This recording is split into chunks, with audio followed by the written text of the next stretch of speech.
Soybean मुदतवाढी संदर्भातल्या आता top 9 बातम्यांचा आढावा घेऊयात.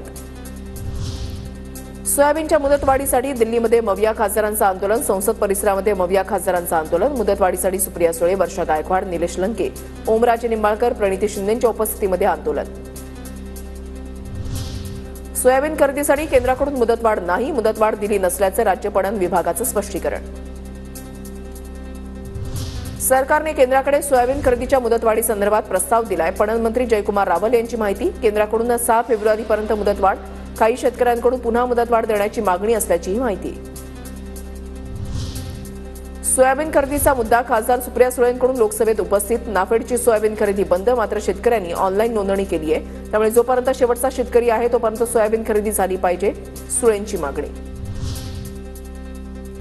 राज्यात जवळपास 21,000 शेतकरी सोयाबीन खरेदीपासून वंचित. शेतकरी नाफेडच्या दारामध्ये आहे. शेवटचा पोता आहे तोपर्यंत ही खरेदी करावी, खासदार ओमराजे निंबाळकरांची लोकसभेत मागणी.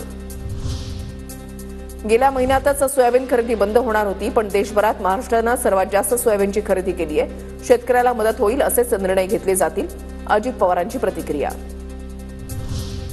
सोयाबीनबाबत राज्य सरकारनं केंद्र सरकारकडे पाठपुरावा करावा. नाफेडला राज्य सरकारनं आग्रह केला पाहिजे, हट्ट धरला पाहिजे, सुधीर मुनगंटीवारांची प्रतिक्रिया.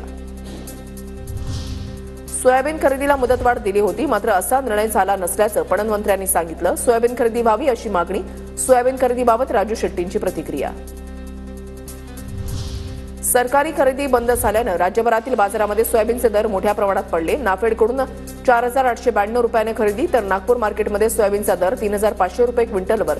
सरकारनं खुल्या बाजारातून सोयाबीन खरेदी करण्याची शेतकऱ्याची मागणी.